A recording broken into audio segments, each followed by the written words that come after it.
یعنی دنیا میں یہ سارے لوگ کہہ رہے ہیں کہ مجھ سے حسد ہو رہا ہے، یہ کوئی بھی نہیں کہہ رہا کہ میں کر رہا ہوں حسد۔ تو اگر سب سے ہو رہا ہے تو وہ بندہ کہاں ہے جو کر رہا ہے؟ سب کہتے ہیں کہ بڑا تکبر آ گیا جی لوگوں میں، تو وہ لوگ کدھر ہیں جی جو تکبر کر رہے ہیں؟ وہ بھی، اس کو بھی تو ماننا چاہیے نا میں کرتا ہوں۔ تو یہ ساری بیماریاں جسمانی، بلڈ پریشر، شوگر اور ہیپاٹائٹس اور معاذ اللہ کینسر، اور یہ سب بیماریاں روحانی بھی جسمانی بھی، تو یا اللہ جائیں کدھر؟ فرمایا وَنُنَزِّلُ مِنَ الْقُرْآنِ مَا هُوَ شِفَاءٌ وَرَحْمَةٌ لِّلْمُؤْمِنِينَ۔ فرمایا میں نے جو تمہیں قرآن عطا فرمایا ہے نا، تو اس میں مومنوں کے لیے شفا بھی ہے اور رحمت بھی ہے۔ یہ تمہاری تمام بیماریوں کی شفا ہے، اس میں تمام بیماریوں کی۔ ہم مریض ہیں، ہماری کل شفا قرآن پاک کے ساتھ وابستہ ہے، اور اگر صحیح طبیب تک بندہ نہ جائے تو پھر وہ ساری زندگی بیچارہ الجھا رہتا ہے، اسے کامیاب علاج میسر نہیں آتا۔ اس میں جسمانی، حضرت عائشہ صدیقہ رضی اللہ تعالیٰ عنہ فرماتی ہیں میں نے نبی پاک صلی اللہ تعالیٰ علیہ وآلہ وسلم کو نا مرض وصال تک دیکھا ہے، حضور کے وصال تک، کہ حضور قرآن پاک کی آخری 2 سورتیں پڑھ کے سورت فلق اور ناس اپنے ہاتھوں پہ پھونکتے تھے، پھر جسم پہ ملتے تھے۔ قرآن پاک میں شفا ہے۔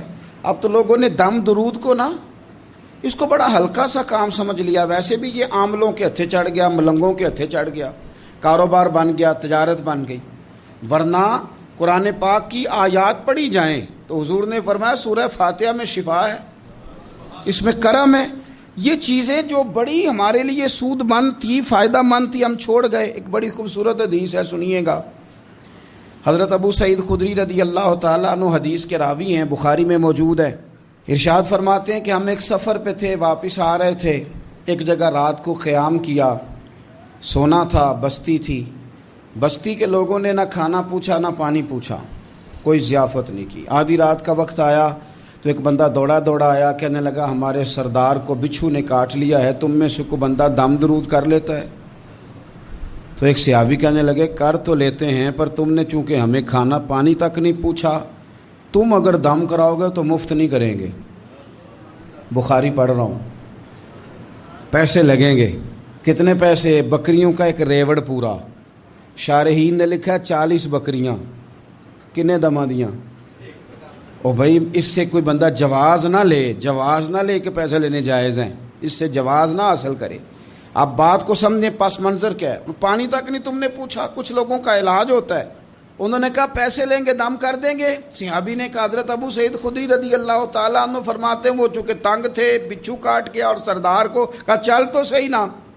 وہ صحابی گئے، سورہ فاتحہ پڑھ کے دم کیا، اور حدیث بخاری سے میں آپ کو دکھاؤں گا۔ لوگ کہتے ہیں دم کدھر سے آ گیا؟ بخاری پڑھ رہا ہوں، صحیح بخاری۔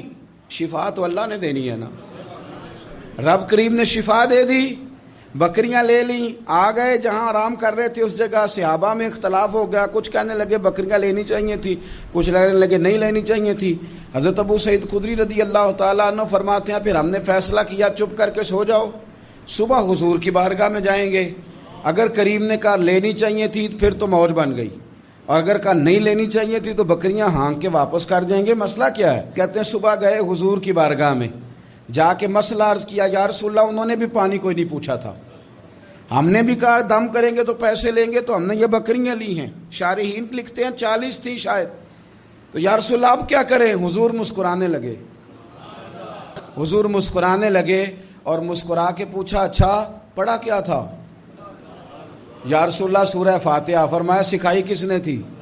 کہا یا رسول اللہ آپ نے۔ فرمایا پھر آدھی بکریاں میری ہیں آدھی تمہاری ہیں، پر میرا حصہ نکالو نا بھائی۔ تو قرآن پاک میں شفا ہے، قرآن حکیم میں بڑے سے بڑا مجرم ہو، کافر ہو، فاسق ہو۔ ایک حدیث مشکات میں موجود ہے، اس کو آپ نے دل پہ لکھ لینا ہے چونکہ معاملہ دل کا ہے۔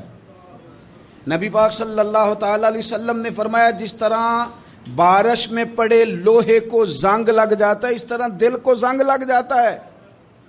تو کہتا ہے میں بور ہو رہا ہوں پتہ نہیں کیا ہے، اور زنگ لگ گیا دل کو۔